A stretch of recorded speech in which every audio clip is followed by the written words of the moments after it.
violencia.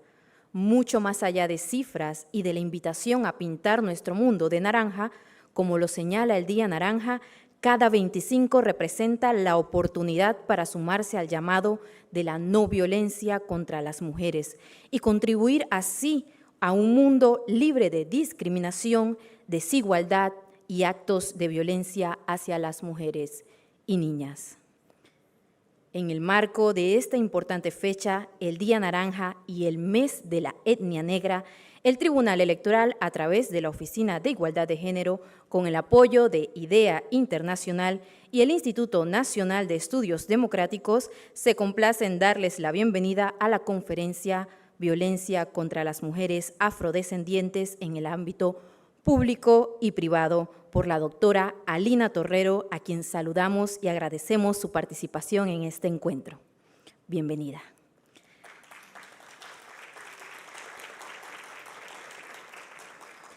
Damos también la bienvenida a Su Excelencia Juana Herrera, Ministra de la Mujer, y a la licenciada Dayanara Salazar, coordinadora del programa para Panamá en la Oficina Regional para las Américas y el Caribe de ONU Mujeres.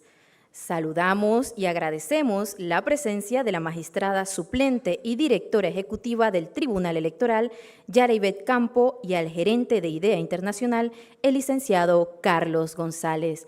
Bienvenidos. A todos y todas las presentes en este auditorio y a los que nos acompañan de manera virtual, también les damos la más cordial bienvenida. Es importante destacar que este programa contará con 2 bloques. El primero se realizará en este auditorio. Una vez finalicemos la exposición de nuestra invitada internacional, les esperamos en el atrio de la institución para la encendida de luces naranja del edificio sede del Tribunal Electoral. Damos inicio a este programa con las palabras de bienvenida de la magistrada suplente y directora ejecutiva del Tribunal Electoral, Yaribeth Campos.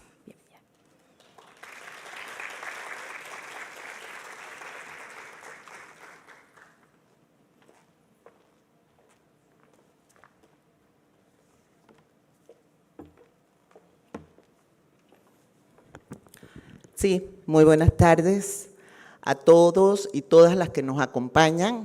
Me acojo a los saludos protocolares, pero adiciono a los saludos ya dados a varias caras conocidas, miembros del foro del FONAMUP, Foro Nacional de Mujeres de Partidos Políticos, a nuestra querida politóloga argentina, mexicana y diría yo que panameña, Flavia Freindenberg, que nos acompaña con mucho cariño, a la periodista Bárbara Blois, que la vi a la entrada y me pregunta si me acuerdo de ella. Por supuesto que me acuerdo de todas las mujeres que desde el lugar que nos corresponde laborar estamos siempre prestas a dar ese granito de arena y poder magnificar de alguna forma el sentido de la igualdad. Si me matan, sacaré los brazos de la tumba y seré más fuerte, dijo Minerva Mirabal a las postremerías de los años 50 y antes del asesinato de ella y sus 2 hermanas, el 25 de noviembre de 1960. Y esta reflexión que hizo ella en las postremerías de su vida, pues de verdad que resultó ser una verdad de apuño, porque la muerte de ella y sus hermanas, violenta, en defensa de los derechos ciudadanos en su país y sobre todo por ese activismo que tuvieron las mujeres de su familia a favor del respeto de los derechos humanos, replicó en que posteriormente aquí en Latinoamérica, producto de un congreso de feminismo por allá, por el año 1981, y posteriormente declarado por las Naciones Unidas el 25 de noviembre como fecha para reflexionar en contra de la violencia que sufren mujeres y niñas en el mundo, pues esa réplica de esa reflexión nos lleva pues a considerar que no basta con recordarlo un día, sino muchos días. Y por eso se ha escogido el 25 como fecha de todos los meses para recordar ese 25 de noviembre, donde un hecho histórico tan violento nos lleva a decir nunca más. Y en esta ocasión, desde el Tribunal Electoral y con el apoyo del proyecto que llevamos a cabo con Idea Internacional, con Carlos, que es mexicano y que realmente nos trae muchas de las iniciativas que tienen en ese país, hemos decidido, a partir ya del mes pasado, de iniciar esta conmemoración, por así decirlo, de este día para crear esa reflexión en todos y todas de la necesidad de la no violencia y desde el Tribunal Electoral también en contra de la violencia política contra las mujeres, que ya vemos que inicia un proceso electoral en sus etapas previas y ya existe una cantidad de actos violentos contra las mujeres. Ya estamos viendo en redes sociales, pero se están dando ya las denuncias, sacar a muchas personas, a muchas mujeres que se mueven en la política.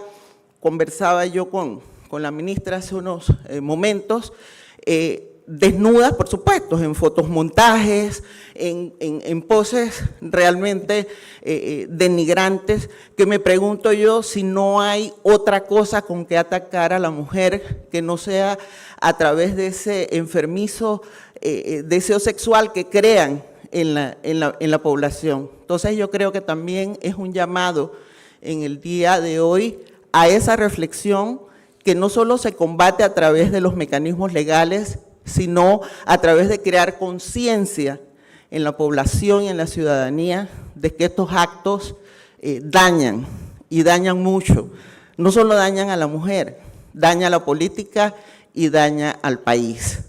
En este mes de mayo, donde también celebramos el Día de la Etnia Afrodescendiente, hemos querido dedicar esta actividad para hablar sobre un segmento de la población femenina que está sometido tal vez a una doble discriminación.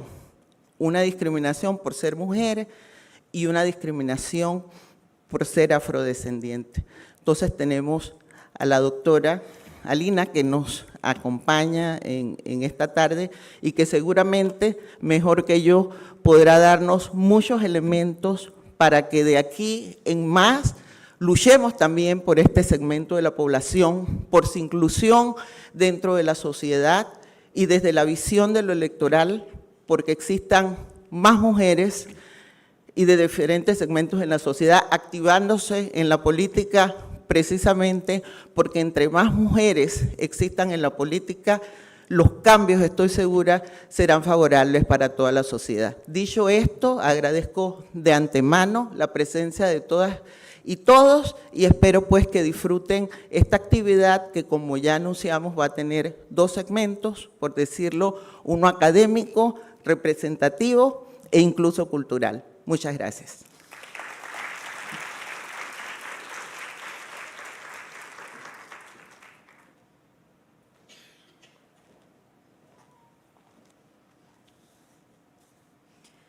Muchas gracias, magistrada.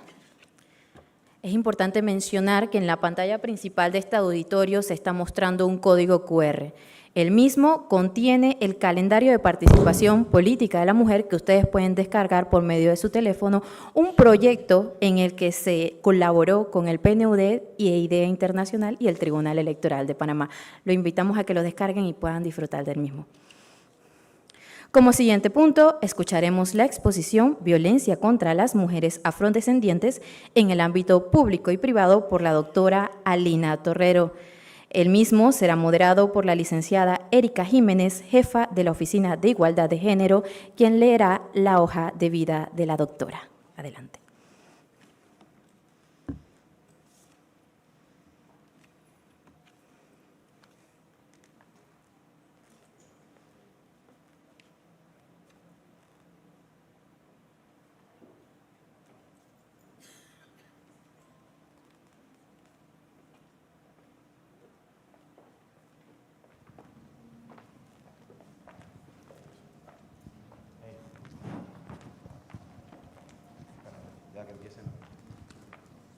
Primeramente, muy buenas tardes a todas y a todos. Gracias por demostrar ese compromiso hacia esta causa, que es sensibilizarnos contra la violencia hacia las mujeres en todos los aspectos de nuestra sociedad. En el día de hoy queremos darle una especial bienvenida a nuestra querida conferencista. Ella es Alina Torrero, antropóloga social con especialización en etnología por la Universidad Autónoma Metropolitana de México, con estudios de maestría en diseño industrial, Facultad de Arquitectura de la Universidad Autónoma de México. Tiene una vasta experiencia en trabajos de investigación en México, Guatemala, Venezuela, Costa Rica y Panamá, así como en consultorías para agencias de cooperación internacional, entre ellas UNICEF, UNESCO, SICA, PNUD, OIT, UNFPA, la Comunidad Europea, entre otras. Especialmente en temas de infancias, trabajo infantil, violencia relacionada con la juventud y grupos vulnerables, entre los cuales se encuentran indígenas, migrantes, mujeres afro-panameñas. Un fuerte aplauso para la doctora Alina Torrero.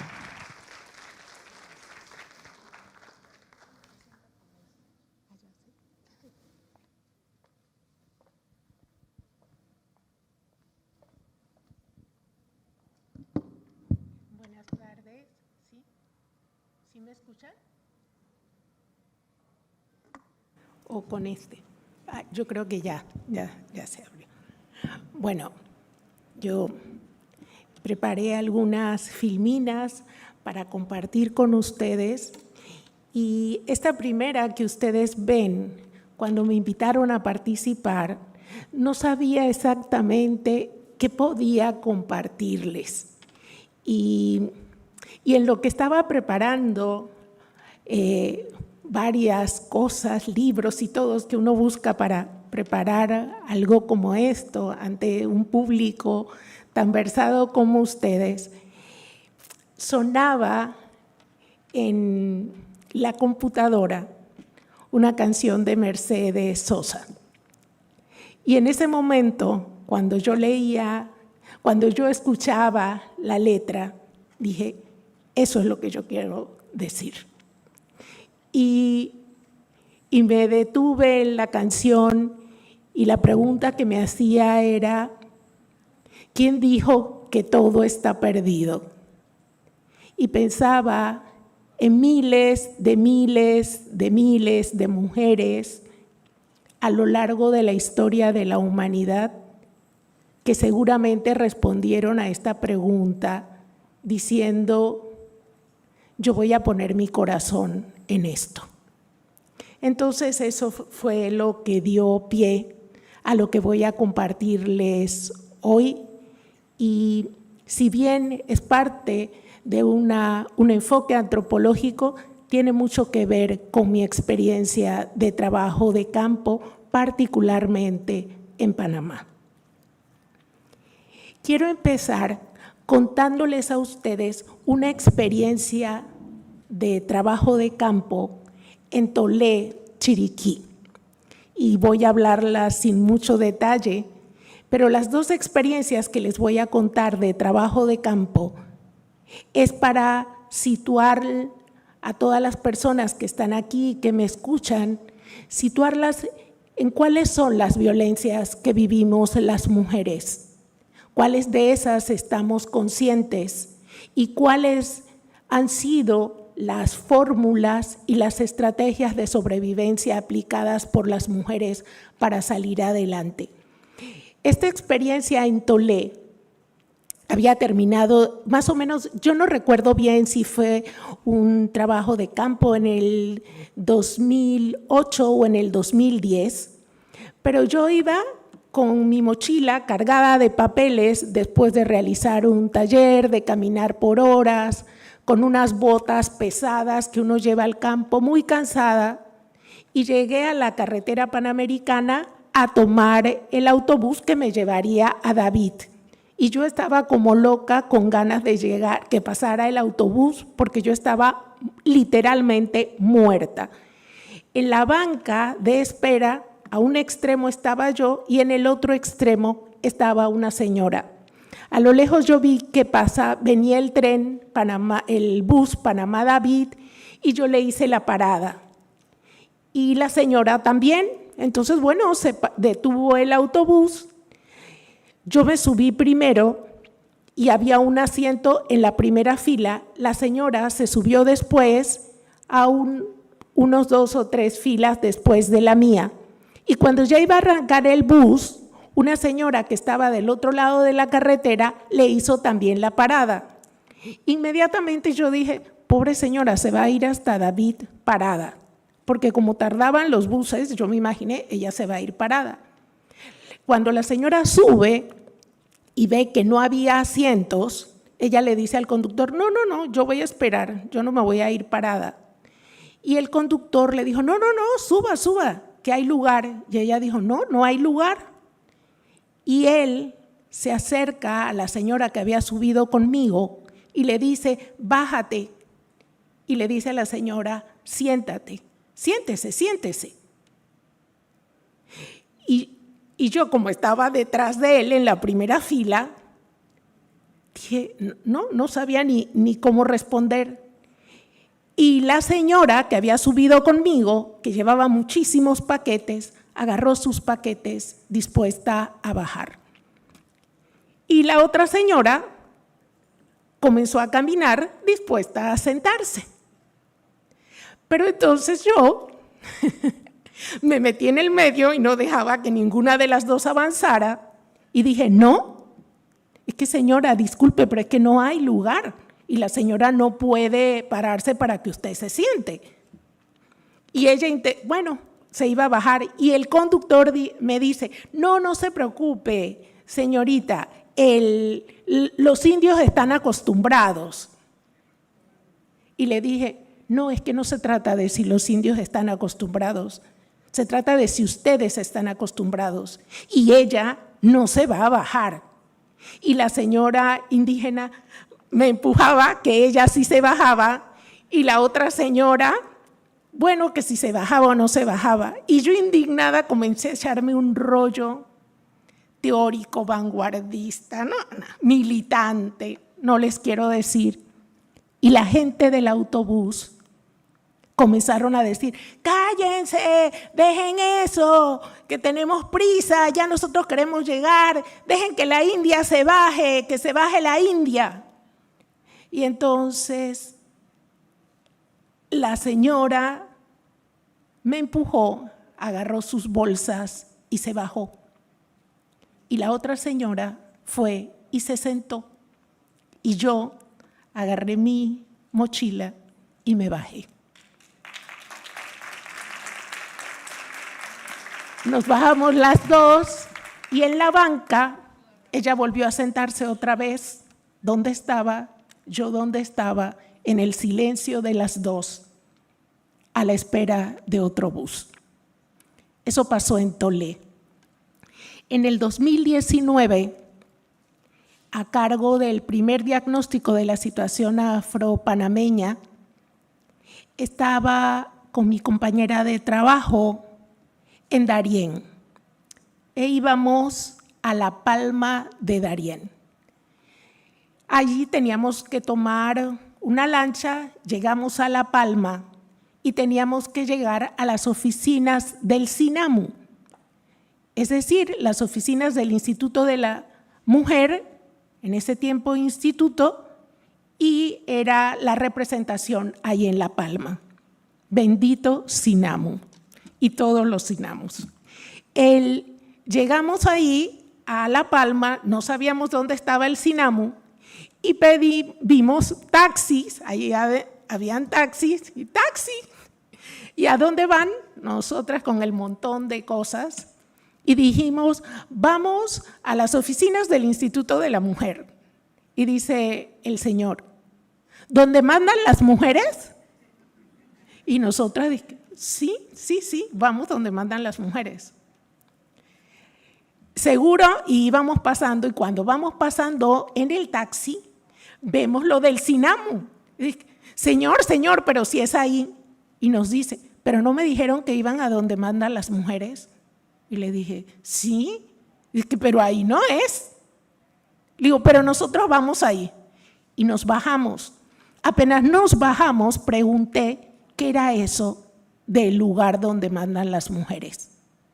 Y oh, grata sorpresa, hay un lugar que se llama Las Mercedes, el lugar donde mandan las mujeres.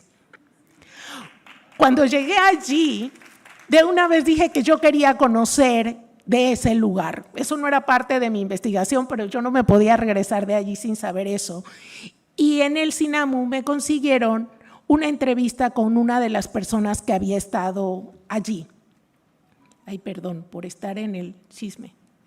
Una de las personas que había estado allí y me pusieron en contacto con Magdalena. Magdalena es la que está en la esquina con la camiseta blanca. Y en una entrevista, en una historia de vida, Magdalena me comenzó a contar muchas cosas, pero las que quiero compartir con ustedes es qué dio lugar a ese nombre. Ella y Salomé ya fallecida, eran como la mayoría de las mujeres en la Palma de Darién, pobres y en extrema pobreza, pero mujeres independientes, luchadoras, creyentes de la educación y de echar para adelante, ellas y su prole. Y me contaba que a ellas, la mayoría en el tiempo en que ella narraba la historia, eran a finales de la década de los 80s, y la mayoría de las mujeres allí tenían como pareja a militares. Estos tenían mujeres allí y en diferentes pueblos y ellas lo sabían y eso era un motivo de conflicto recurrente. Además, tomaban mucho y les pegaban mucho. Y ellas pasaban mucho tiempo solas viendo a ver cómo comían ellas y sus hijos. Hasta que un día, hablando Salomé y Magdalena, decidieron que hasta ese día un hombre les ponía las manos encima a ella y a Magdalena. Y hablando con el alcalde, se conquistaron al alcalde y no sabía en qué se estaba metiendo, le dijeron que si les permitía poner una manta a la entrada del pueblo para que la gente viera la manta cuando pasaba por allí y quisiera entrar al pueblo. Y el alcalde le dijo, me parece buena idea. Y entre ellas dos buscaron su palo, su lienzo de manta sucia y escribieron lugar donde mandan las mujeres. Y se pararon las dos muy tempranito en la mañana, cada una agarrando un palo con esta manta. Y efectivamente la gente comenzó a pasar y veían esto y la gente se reía y no tenían ni idea qué era. Y cuando el alcalde lo vio, dijo, bueno, sí es cierto, es que aquí las mujeres en la casa mandan. Pero lo que ellos no sabían era que al rato las mujeres de la comunidad comenzaron a llegar allí donde estaba la manta. Y Salomé y Magdalena comenzaron a decirles a las mujeres que hasta cuándo se iban a aguantar que los hombres les pegaran, porque todas habían sido golpeadas. Pero ellas también decían que ellas también golpeaban. Ellos les pegaban y ellas se agarraban a puño limpio con ellos. Entonces las mujeres comenzaron a llegar. Esta es una recreación de lo que pasó en 1999 y ellas hicieron esta recreación para que yo me pudiera quedar con una representación de ese momento. Bueno, a partir de ese momento hicieron como una olla común alrededor de la manta. Unas se quedaban unas horas, otras en otras horas, pero la manta estuvo por una semana puesta allí, día y noche. Entonces ellas comían, hacían bingos y todo, y decidieron no ir a sus casas a cocinar ni nada. Estaban ahí con la manta y ahí iban sus hijos a comer, o los hombres que las apoyaban. Pero todas le dijeron al alcalde ese día y los días subsiguientes que nunca más un hombre en el barrio de Las Mercedes le ponía un dedo encima a ninguna mujer en el barrio.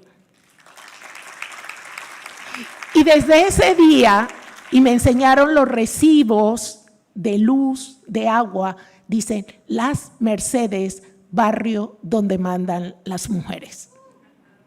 Y en estos días vi en La Llorona de la Estrella de Panamá que decían que en el barrio donde mandan las mujeres, en Darién, habían querido expulsar a una mujer y a sus hijos de una casa y que todas las mujeres habían rodeado la casa y no habían podido hacer la expulsión. Eso es lo único que yo vi allí. Pero lo vi y dije, yo tengo que llamar a Magdalena porque la glosa decía el barrio donde mandan las mujeres.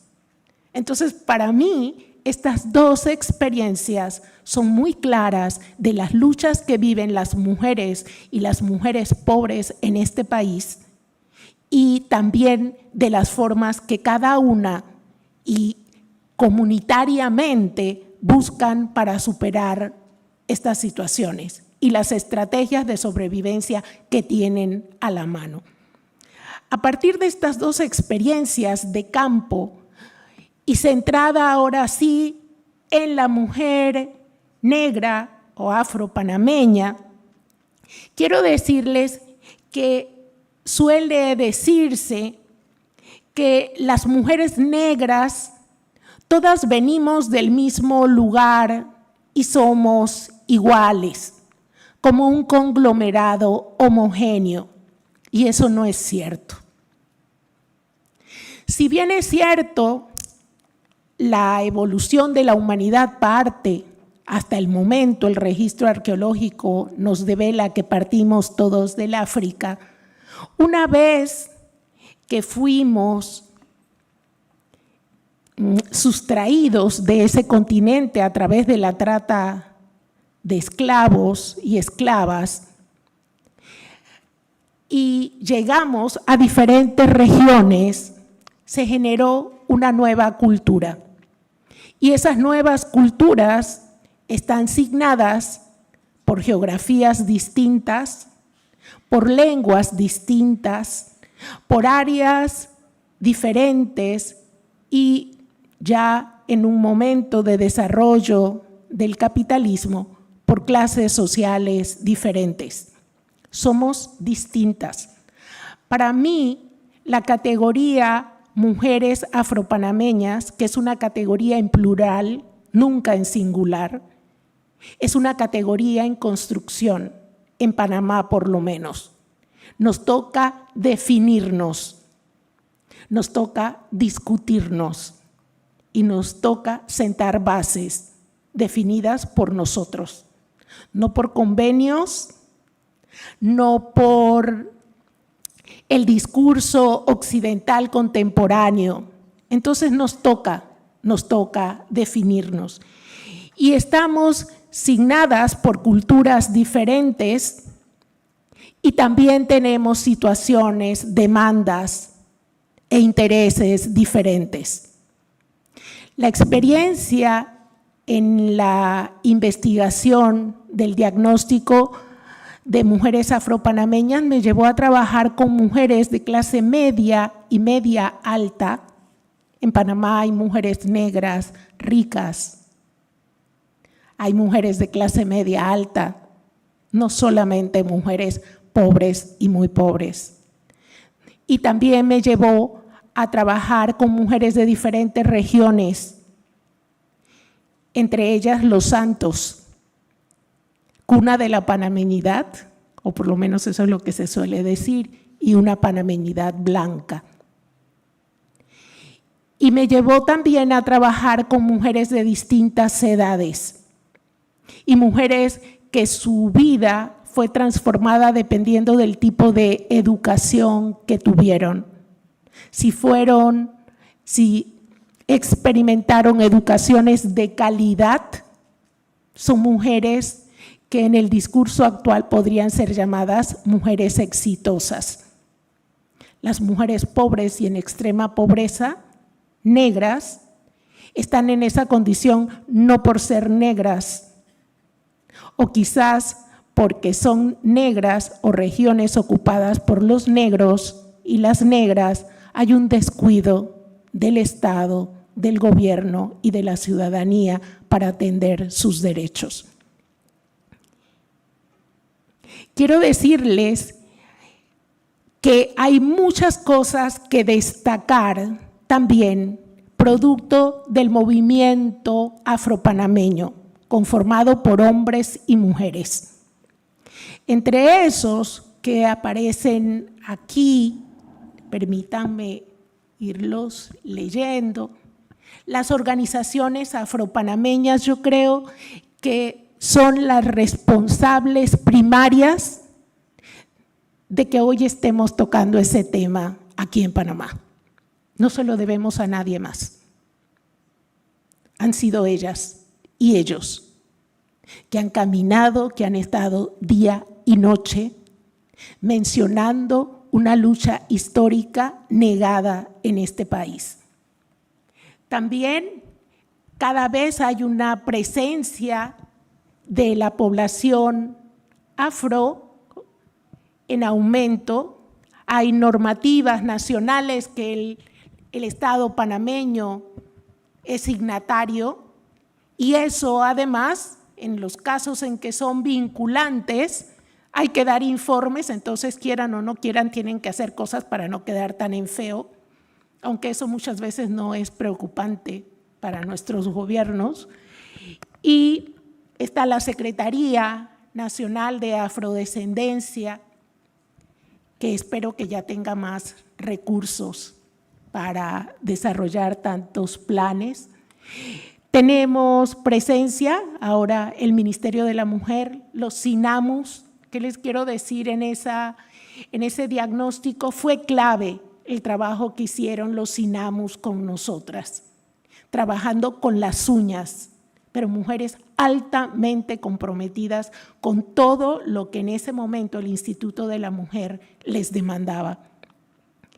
El Observatorio Afro que dirigía el profesor Alberto Barrow, no sé si el observatorio continúa, pero déjenme decirles que gracias a ese observatorio, varios niños y niñas de este país pudieron ser resarcidos de una segregación y discriminación enorme en los colegios particulares y públicos, dado a la lengua, los peinados, y que eso no era aceptable. Pero el observatorio dio a conocer esos hechos, se los tomó en serio y peleó por esos niños y niñas. También la investigación ha sido profusa este año, la investigación que da cuenta de expresiones culturales y artísticas de la población negra en el país.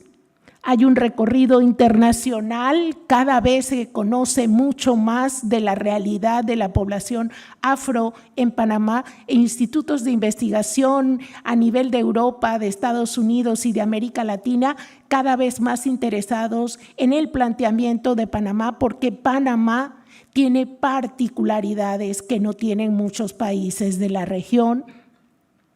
Y por último, cabe destacar la opción censal que acabamos de pasar, donde la gente podía autoidentificarse como le pareciese según las expresiones que tenía el censo y que dio para muchas discusiones a lo interno de las familias y con las personas del censo.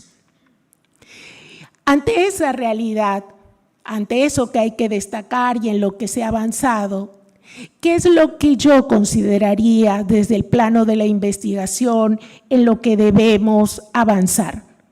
Y hay preguntas que yo llamaría que, como investigadora, que una de las cosas en las que tenemos que ir trabajando es en las preguntas correctas. Dejemos ya de preguntarnos si hay raza o no hay raza. Esa es una pregunta que no tiene asidero en este momento. Hace muchísimos años fue superada esa concepción en términos biológicos. Entonces, si las vamos a usar, hay que saber que exclusivamente estamos hablando de un concepto social y que si atendemos a esa racialidad y a ese nombre es para darle los argumentos de por qué se sigue sosteniendo, no como un concepto científico, porque lo científico sería hablar hoy de variabilidad humana, no de razas. Genéticamente, eso no es comprobable.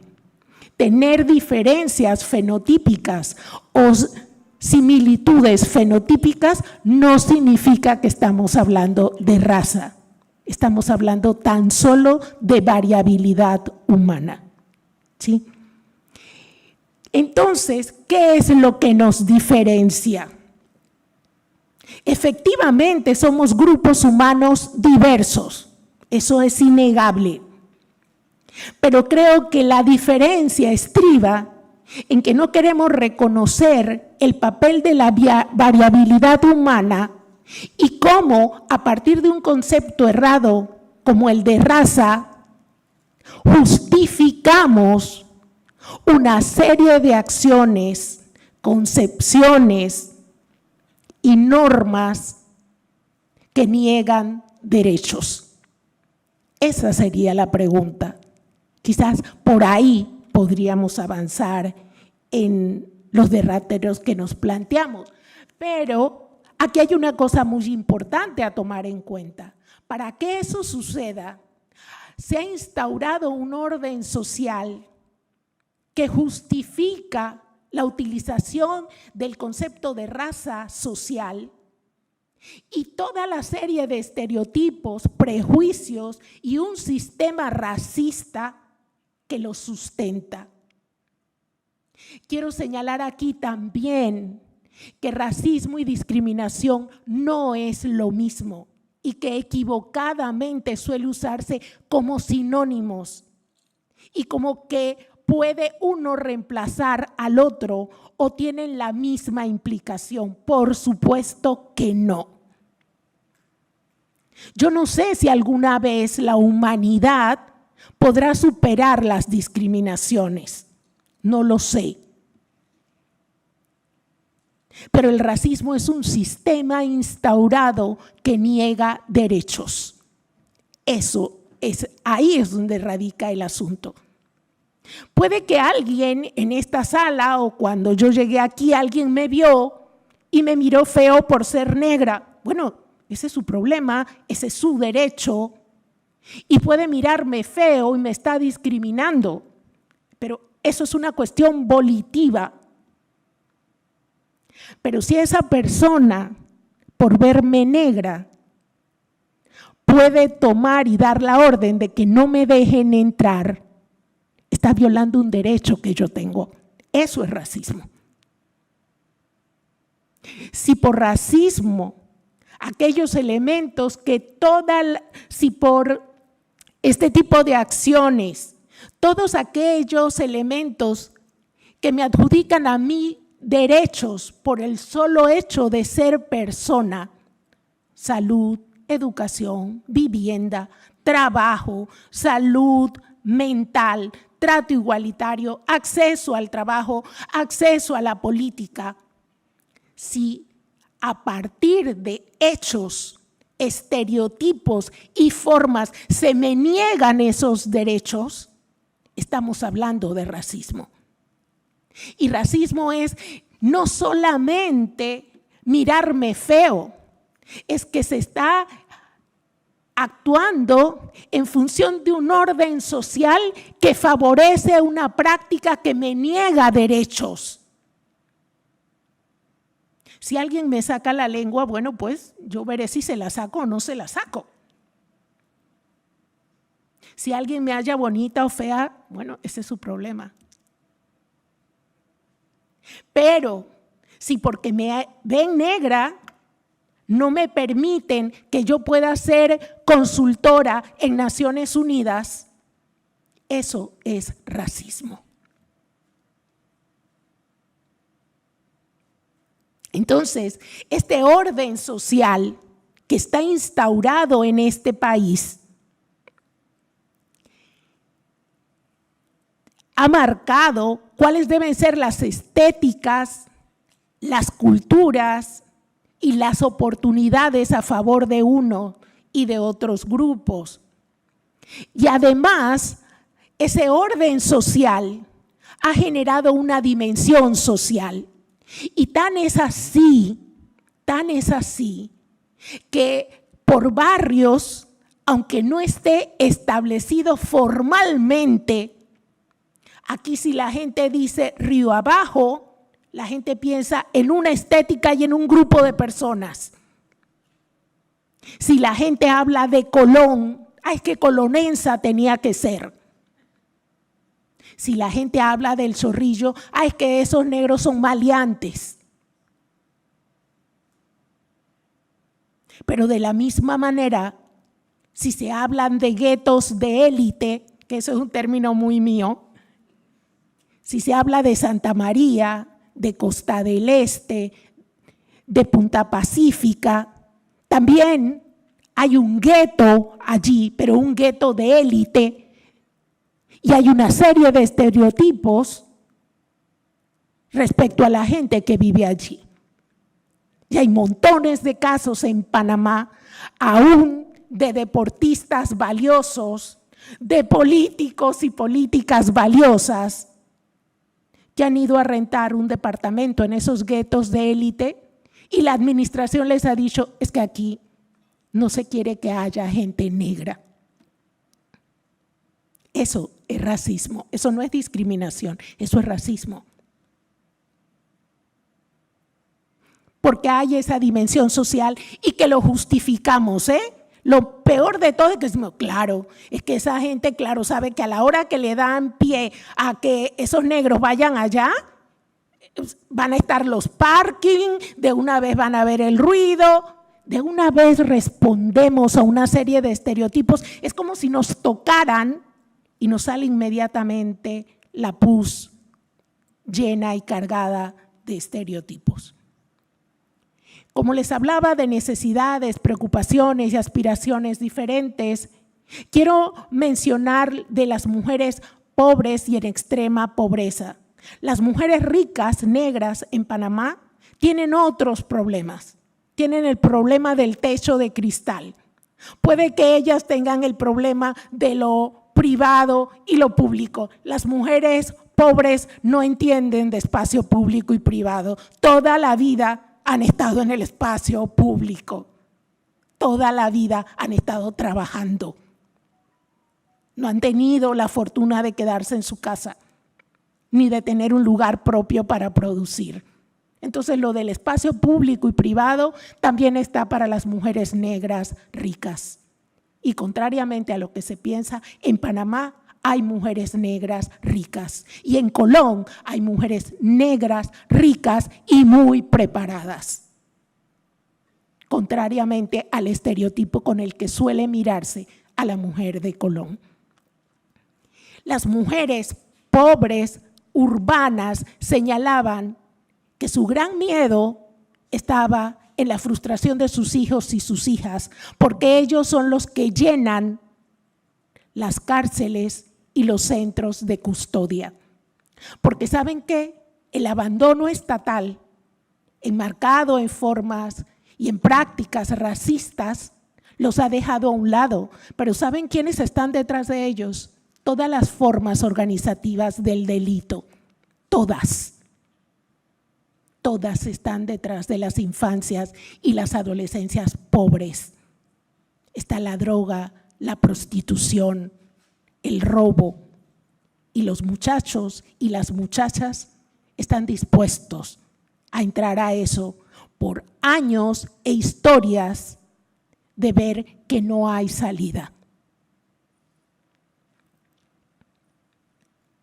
Hay muchas violencias que sufren las mujeres negras en este país y empieza desde la familia y la escuela, y me voy a ir un poco rápido, pero ustedes pueden seguir lo que dice en las filminas. En las familias, y todas quienes viven aquí en Panamá saben que eso es así. En las familias, cuando nace un bebé, ¡ay, qué maravilla! ¡Ay, qué blanquito! ¡Oye, salió blanquito! Oye, ¿y de dónde salió fulito este niño? O la mamá que le dice, oh, no podías buscarte una novia más negra que la que encontraste. O la hermana que le dice, oye, yo no voy a tejer moñitos, yo no sé hacer moñitos. Y eso a nivel de la familia genera dolor emocional y genera tristezas. Y son instaurados en las mismas familias de afropanameños. Y sí, nosotros somos negros, pero yo no quiero que aquí me traigan ningún otro negro. Para negro nosotros. Eso pasa en las familias. ¿Qué pasa? ¿Cómo se blanquea una familia si la pareja nueva es blanca? ¡Ay! Se blanqueó todo el mundo, ese es el yerno o la nuera que la suegra o los suegros presentan. ¡Ay! Y si es extranjero no les quiero decir. Se blanqueó la familia. Y además, todo mundo aquí en Panamá le encanta hablar de los orígenes. No, porque mi abuelo, mi tatarabuelo, es que vino de España, quién sabe, en una de esas sí vino de España, pero en una lancha y como esclavo. Pero la gente va a decir que vino de España. Mi abuelo y mi tatarabuelo, es que mi abuelo tenía el pelo de tal manera, mi bisabuelo tenía los ojos claros. Y eso pasa entre la gente afropanameña. No les estoy hablando de la gente blanca o de piel clara. ¿Qué pasa en la escuela? Los docentes son producto de eso mismo y también replican eso mismo con los estudiantes. Yo recuerdo que dando clases a estudiantes de preescolar en la Universidad de Panamá, hicimos un ejercicio de cómo tenían ellas relaciones con los niños y niñas negras en estos lugares. Y una niña, una de mis estudiantes comentó, profesora, yo no me había dado cuenta, pero por el ejercicio que yo les había dado que tenían que hacer, la niña le dijo, profesor, usted nunca me ha dicho que mi peinado es bonito.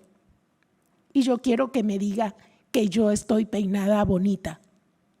Y ella se dio cuenta que ella le decía a las niñas con cabello lacio, ¡ay, qué bonito! ¡Ay, qué peinado! Pero a la niña negra que iba con sus moños, ahora se le dice trenza, que iba con sus moños, nunca le dijo, tienes un bonito peinado, oye, mira qué moño tan bien hecho, o con esos colores, o algún detalle.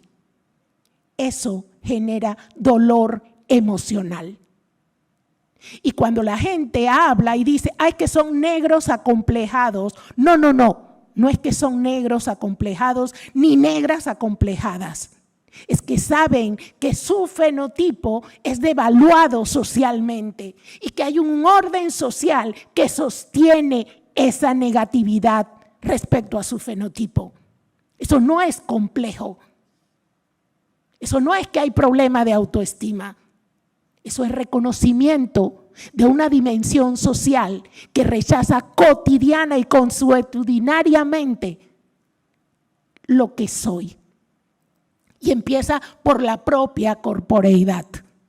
Entonces, si nosotros, una parte vital de nuestra humanidad es nuestra corporeidad, si nuestra corporeidad ha sido agredida desde que salimos en escena en este mundo, ¿de dónde se pretende que cuando estemos en el mundo no tengamos muchas de las prácticas cotidianas que tenemos.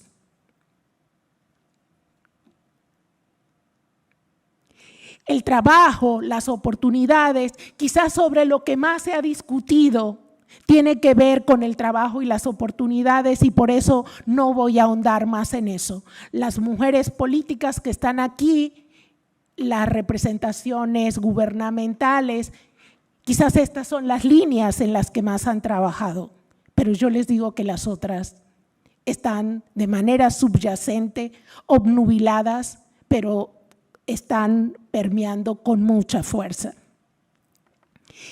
Y tenemos algo que genera mucho conflicto, que son las fechas conmemorativas. Hoy estamos en una de ellas. ¿Y qué son? Estamos en toda esta cuestión de los atuendos. Es atuendo, es moda, es identificación. ¿Con qué raíces? ¿Con qué esencias? Miren, yo soy antropóloga y en Antropología 1, en el primer semestre, el África siempre era motivo de discusión. Y a mí me llama tanto la atención que aquí en Panamá reivindicamos esa historia y nunca escucho cómo eran los Asande, cómo eran los Nuer, cómo eran los bosquimanos, cómo eran, bueno, sí he escuchado de los Mandinga, eso sí lo tengo que decir, y digo, ¿qué África es la que estamos reivindicando? ¿El África actual? ¿La clase media y alta de Nigeria? ¿Eso es lo que estamos reivindicando? ¿Y qué pasa con los Tutsi? ¿Y qué pasa con el Congo, pobre y en guerra? ¿Quién se viste como ellos? ¿Quién? Entonces, ¿qué estamos reivindicando? Yo no estoy negando las reivindicaciones, solamente lanzo las preguntas correctas, a mi juicio, como antropóloga. ¿De qué África es la que queremos y hablamos de esencialismos? Y mucho cuidado con esos esencialismos, porque de repente nos podemos ir al lado exactamente de lo que estamos criticando que hacen con nosotros. ¿Y qué pasa con los medios y las redes? Miren, sí es cierto que aparecemos en escenas que están mujeres políticas negras, que están mujeres comentaristas de noticias negras, que salen actividades de la población negra. Pero si ustedes se ponen a hacer un estudio de cómo sale la información, qué acompaña la información, qué se dijo antes y qué se dice después, van a ver qué importancia se le da a esa noticia. Y si ustedes ven lo que escriben sobre la afrodescendencia, sobre las etnias, sobre las razas, sobre la ancestralidad, son términos, identidad, que la gente repite como masticar chicle. No es un conocimiento informado. Y al hacerlo tan desinformado, pierde su carácter reivindicativo, pierde su carácter de lucha, pierde su carácter histórico y se convierte en moda y se convierte en una mercancía más del mercado. Hoy ser negro le beneficia al mercado. Todas las mujeres negras aquí sabemos hoy en día que arreglarnos el pelo en un salón de belleza cuesta mucho más que antes que se hablara de la afrodescendencia. Si antes un champú nos costaba $10, ahora un buen champú para el pelo, 3A, 3B, 3C, 3D, 4A, 4B, 4C, y en el proceso de transición, no, hay una terminología como de locos, Nos cuesta $15, hay que mandarlos a comprar a Estados Unidos, a República Dominicana, porque en Cuba, porque en Brasil acaban de sacar algo, no sé qué, y ponte en el pelo y en la piel. ¿Y ese mercado a quién está beneficiando? Quiero decirles que por lo general la industria que está produciendo todo eso no es de gente negra. Y muchas de las telas que se están comprando y se venden aquí están facturadas en Holanda. Miren qué bien. En las fábricas textileras de Holanda.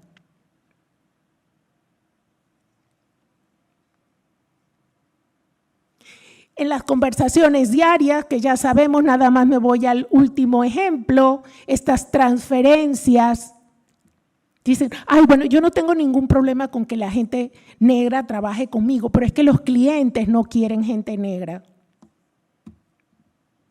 Y como esta empresa depende de los clientes, eso es tan común en Panamá, tan común. O esta, ay, yo no soy racista, pero tú tienes que reconocer que hay negros. O igual, mira, yo no sé, pero déjame decirte que el pene de los hombres negros es algo descomunal. Y lo peor de todo es que los hombres negros hacen gala de eso, cuando no es cierto, cuando no es cierto. Cuando tampoco es cierto que las mujeres negras tenemos la libido en la punta de la nariz, no es cierto. Y lo que no nos damos cuenta es que cuando hacemos alarde de eso, todo el racismo que criticamos lo estamos sustentando porque ese estereotipo está cimentado en acercarnos a nosotros en una condición de animalidad. Por eso el pene de un hombre negro es descomunal, porque es un mono, porque es un chimpancé, y nosotras porque somos unas zorras o unas perras. Pero nosotros alardeamos de eso, hombres y mujeres.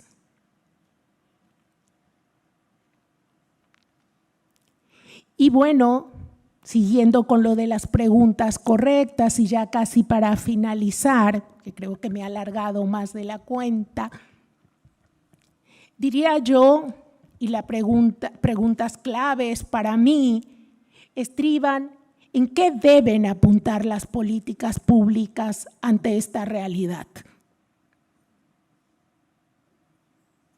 ¿Qué pasa con esas infancias y esas adolescencias totalmente desprotegidas en este plano?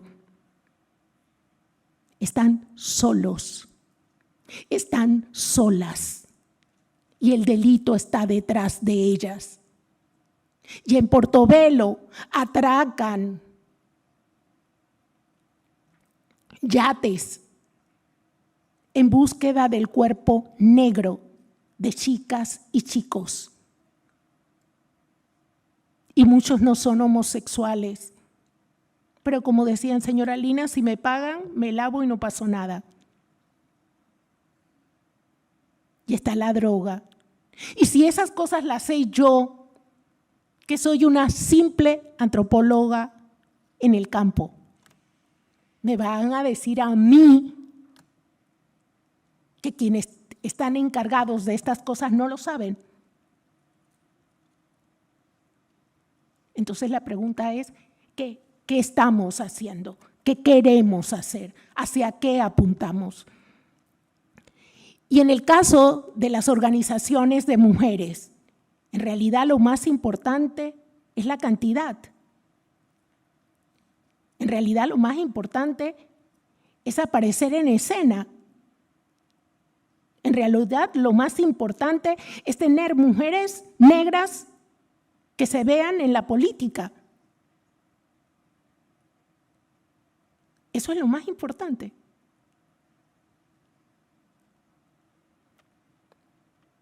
Realmente a las mujeres de La Palma, de Darién, les sirve en gran manera tener mujeres políticas negras que nunca se han parado por allá ni se pararán tampoco. Y seguramente ni siquiera entienden cómo ha sido la vida de ellas y sigue siendo la vida de ellas. Hoy creo que… Entonces, una posible respuesta no estriba, a mi juicio, en la representatividad o en las cantidades. Con que haya una y los argumentos que sustenten a esa única, la cosa es diferente. Pero pueden haber muchas. Podemos ser muchas y en muchos espacios.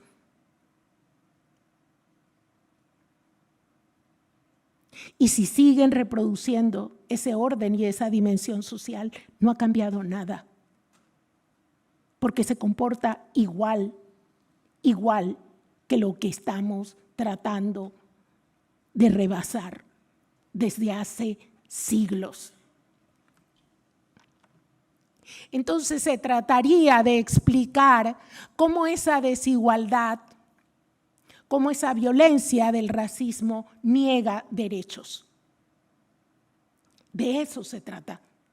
Y de que cuando una mujer negra está en escena, no se olvide de esta situación, que por lo que estamos peleando no es porque ella se luzca allá y hable de la negritud y de la cultura negra. Hoy la cultura es una máscara para no tocar ni la desigualdad ni el racismo. Y perdónenme, pero si yo me pongo una falda congo, no significa en ningún momento que yo esté apoyando a las mujeres de Colón o de Chepo. En ningún momento. Pero sí sirve para la foto, eso sí, pero para nada más. Entonces, de lo que no debería tratarse es de fingir que esas desigualdades no existen y que estamos solapando esas desigualdades, pero que hay mujeres como las de La Palma de Darién que en silencio, calladitas, sin que les hablen de empoderamiento y de derechos, dijeron hasta aquí. Y han hecho lo que quizás en muchos barrios no hemos hecho. Entonces, nos toca como tarea modificar las narrativas, las historias, y esto va a llevar años, porque si empezamos con los niños y los adolescentes en las escuelas, esto nos toma fácil 10 años. Pero para eso también tenemos que tener un asidero de recursos.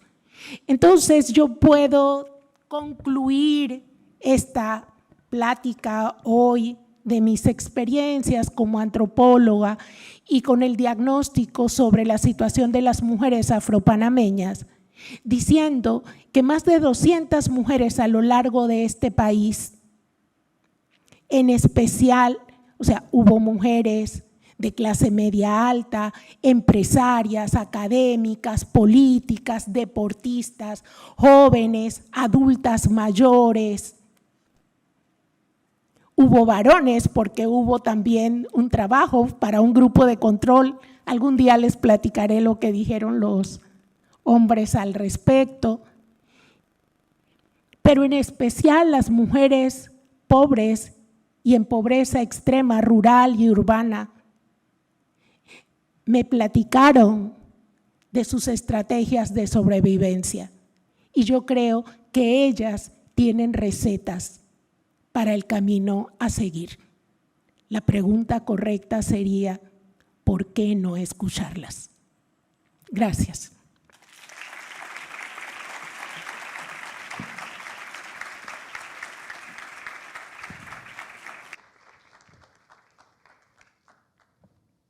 Muchísimas gracias. Nuevamente les pido un aplauso para la doctora.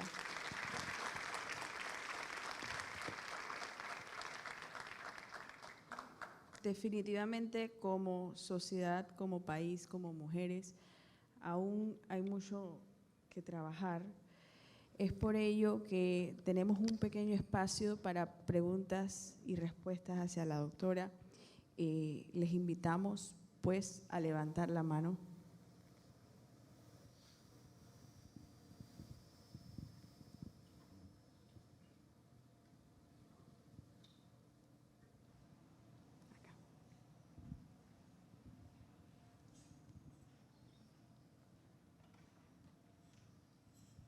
Tanto silencio asusta. A ver.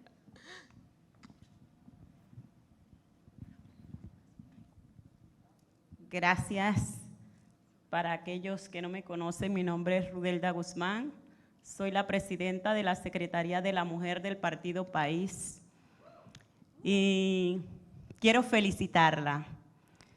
Más que una pregunta, una interrogante, es una felicitación por su vasta trayectoria, por enriquecernos con ese conocimiento, porque casualmente llegó a mi mente cuando usted estaba hablando lo de la película La Sirenita, que ha sido muy controversial porque Disney decidió cambiarla negra. Y eso ha traído una polémica porque resulta que la sirenita siempre ha sido blanca. Entonces, eso me trajo a mí colación de todo lo que usted ha expuesto y creo que es a medida de que nosotras las mujeres cada día podamos poner límite en nuestras vidas. Y no individualmente, sino colectivamente. Porque individualmente puede una persona luchar, pero no llegaría muy lejos. Pero unidas creo que somos más fuertes. Gracias. Sí, pensando un poco en los ejemplos que les di, en el primero, una golondrina no hizo verano, nos bajamos las dos.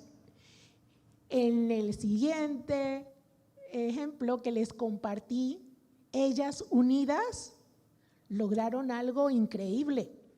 Dijeron hasta hoy nos ponen la mano encima. Y eso es una maravilla.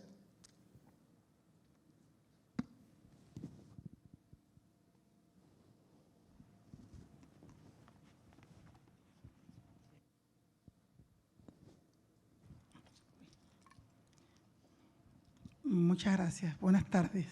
Darila Mosquera, presidenta nacional del Foro de Mujeres de Partidos Políticos. Lo dije mal. Presidenta del Foro Nacional de Mujeres de Partidos Políticos.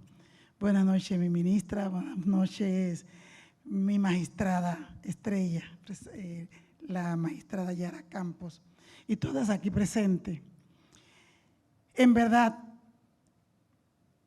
nosotras sabemos, y los negros que sabemos que somos negros, porque algunos que, por ejemplo, ya tienen el colorcito como aquí la antropóloga, no, yo soy crema o yo soy chocolate. No existe crema, ni chocolate, ni culisa, no existen esos colores. Blanco, amarillo, negro, y tenemos que sentir el orgullo de ser negros. Yo no uso esto solamente en el mes de mayo. Quienes me conocen saben que cualquier día de la semana o del año yo uso mis turbantes y uso mis atuendos de mi raza, es mi vestido, es mi forma de peinarme. Aquí yo tengo una peluca y abajo mi pelo, vea, cuscú. Cuscú. Quiero decirles que la primera escuela que inició dándole el realce al tema de la etnia negra fue León Antonio Soto, cuando yo fui directora de ese colegio. Y no me avergüenza decirlo. Me introdujeron en eso algunas profesoras, entre ellas la profesora Janet Ho, de pelo lacio, pero ella creía mucho en eso. Y en el año 2000, cuando se aprueba la celebración del Día de la Etnia Negra, pero ya nosotras veníamos con una trayectoria en León Azoto. Y solamente es un día, es el 30 de mayo, pero nosotros y nosotras, las negras y los negros, nos hemos tomado el mes completo. Y quiero decirles también, allá está mi paisana de Tucutí, muy orgullosa de su color, que conozco Las Mercedes, conozco la barriada o el barrio donde mandan las mujeres.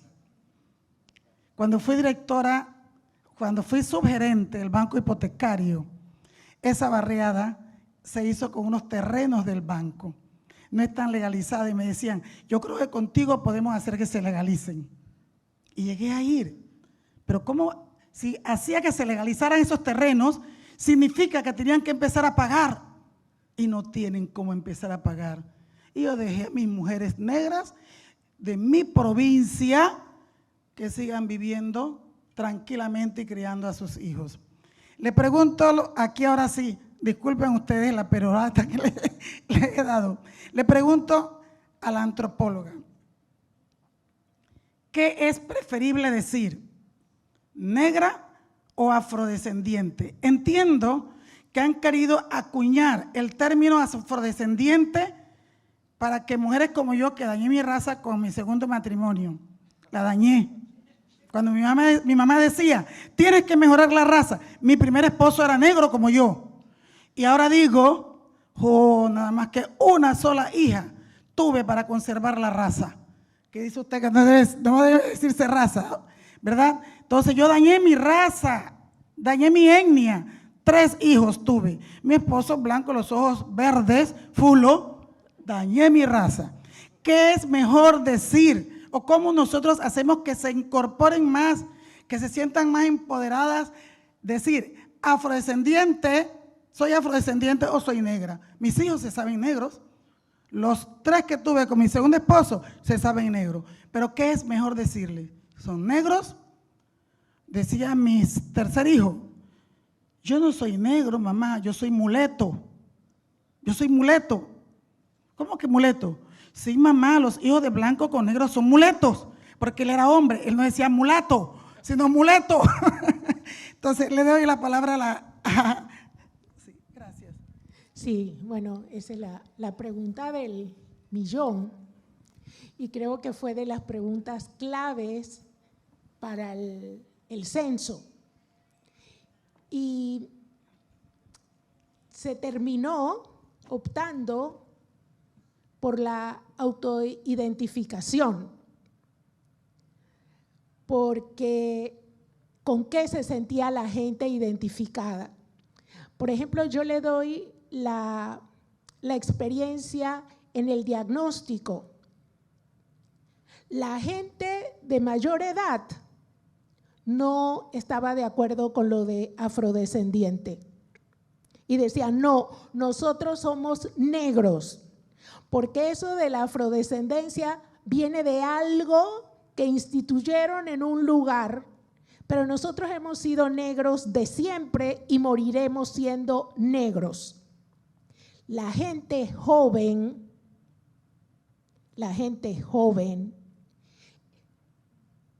permeada del discurso contemporáneo, se suelen llamar afrodescendientes. Y el pleito que tenían con papás y con abuelos era que los papás y los abuelos les decían que ellos se llamaban afrodescendientes porque eso era una manera de diluir el ser negro. Entonces nosotros optamos porque cuando íbamos a cualquier lugar preguntábamos cómo querían que las llamara. En ningún lugar, ni siquiera aquí en Ciudad de Panamá, ni cuando hicimos los grupos focales en los salones en el INAMU entonces, nadie se llamaba afrodescendiente. ¿Cuándo utilizaban el término afrodescendiente? Cuando había que hablar políticamente correcto. Y por lo general me preguntaban a mí. Yo les decía a ellos, yo desde niña en mi casa éramos negros.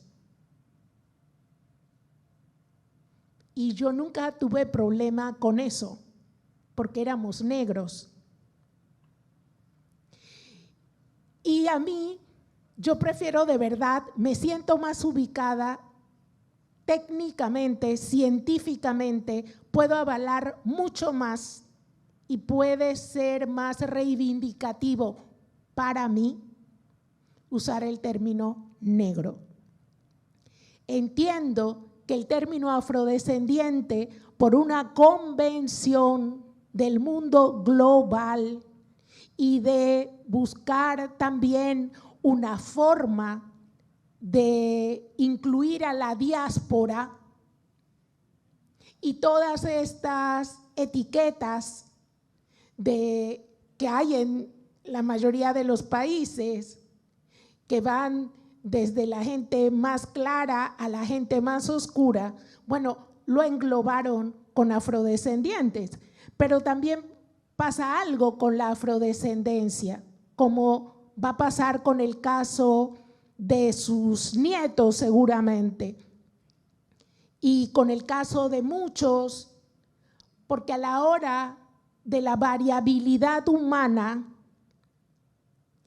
sus nietos quizás fenotípicamente no sean como usted, como no es mi nieto para nada parecido a mí, o mi hijo. Pero él sabe que yo soy su mamá y yo soy negra. En ese sentido, él puede decir muy claramente, yo soy afrodescendiente. ¿Quién sabe qué dirá mi nieto? Siendo que las relaciones familiares cada vez comienzan a ser más lejanas, ellos se mueven a otros países, a otras latitudes, y de repente esa abuela o mamá negra queda tan desperdigada. Entonces, ¿en qué nos vamos a basar en la afrodescendencia? Pero también hay otro problema si nos llamamos negras sin argumentos, que muchas veces se nos dice, pero es que si sigues llamándote negra, tu reivindicación estriba en un color y lo que quieres es rebasar el color, al que seas identificada por el color. Pero yo no estoy de acuerdo con ese argumento. Yo no tengo ningún problema con mi color. A mí no me interesa ser pensada diluyendo mi color. Lo que yo quiero es que no me nieguen mis derechos. Y el problema es que mis derechos me los niegan por mi fenotipo. No es que yo no quiera mi fenotipo. Es que hay un orden social que me niega derechos por tener el fenotipo que tengo. Entonces, no podría decir que es bueno o que es malo. Sigo pensando, como decía, la categoría mujeres afropanameñas, creo que es algo en construcción y creo que la cotidianeidad, la práctica, las luchas irán definiendo en Panamá muchos conceptos que pueden estar definidos en otras latitudes, pero que a nosotros nos toca definirnos a nosotros mismos. Muchísimas gracias. Pedimos un aplauso. Y por último, doctora, yo quisiera pedirle una pequeña reflexión en el contexto en el cual estamos el día de hoy, rodeada de muchas mujeres, líderes de partidos políticos, de frentes femeninos, de secretarías de la mujer, de organizaciones de mujeres. ¿Alguna última reflexión dirigido a todas y a todos? Y, por supuesto, tenemos aquí la presencia especial de la ministra, la doctora Juana Herrera. Bueno, yo lo que podría decir, y más que cimentada en el tema de las mujeres afropanameñas, hablaría de las violencias. Creo que las violencias de las mujeres están muy circunscritas a las mujeres y a mi juicio la cosa no va por allí. Yo creo que si nosotros trabajamos las violencias que son múltiples, que vivimos las mujeres, sin entender que las mujeres estamos en un espacio social que compartimos y no atendemos como comunidad, no creo que podamos hacer mucho y que se distorsiona entonces la idea y se piensa que estamos enfrentándonos unos a otros. No, yo sí creo que hay momentos en que hay que enfrentarse, como las mujeres en La Palma. Yo sí creo. Y que hay un momento en que hay que decir basta. Y también creo que hay un momento que hay que decir basta en los partidos políticos. Hay que decir basta, pero es que no es un problema tan solo de los partidos políticos. Es horrible lo que cualquier mujer, bueno, siempre y cuando no sea blanca y de las clases poderosas panameñas. A esas se les tiene un miedo. Creo que de la única que se habló mal y fue en un meme, o por lo menos hasta que yo recuerde, fue una que dijo que debíamos ir a tomar agua al río. Pero no se habló ni siquiera ni de su cara, ni de su pelo, ni de sus ojos. Pero aquí no hay mujer política que no sea rabiblanca, que si ustedes ven los comentarios las despedazan de arriba abajo. Y pobrecita si tiene un ombligo chueco, porque eso que nadie ve, alguien lo vio. Y se personaliza y a las mujeres se les ataca en la corporeidad. ¿Y saben por qué en la corporeidad? Porque hay un orden social donde el cuerpo de las mujeres es un cuerpo del poder, por eso. Entonces, si no atendemos que nuestra situación y las violencias que tenemos que atacarlas a nivel social, unidas sí como mujeres, pero tenemos que atacarlas en la escuela, tenemos que atacarlas en los partidos políticos y no solo en los partidos políticos y dejando de idealizarnos como mujeres. No porque yo sea una mujer política, estoy a favor de las necesidades de las mujeres. No nos llamemos engaño, eso no es cierto. No porque yo sea una mujer negra, necesariamente defiendo las aspiraciones y las necesidades de las mujeres negras. Eso no es cierto. Fue una mujer la que nos mandó a tomar agua al río. Fue una mujer.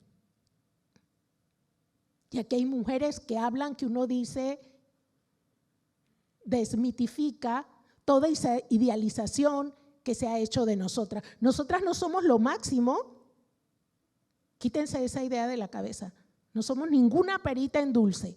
Somos igualito que cualquier miembro de esta especie.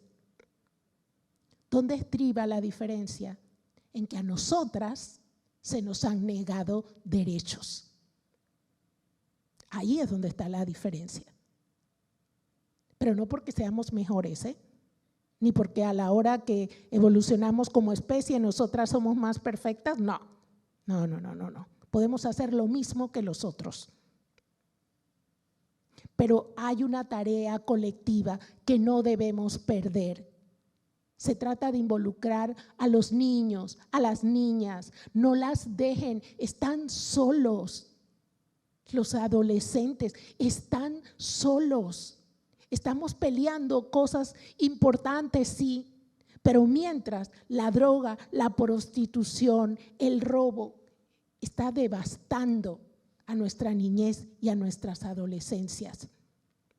Entonces, lo político es el ejercicio del derecho.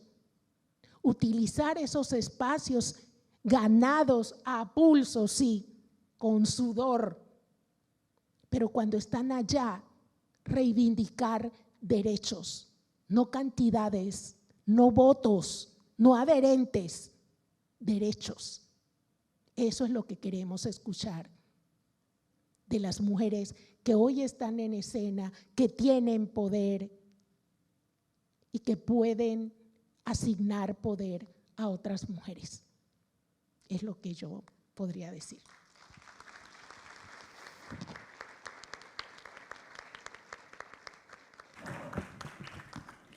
Muchas gracias a todos por su participación y a la doctora Alina Torrero por sus importantes aportes.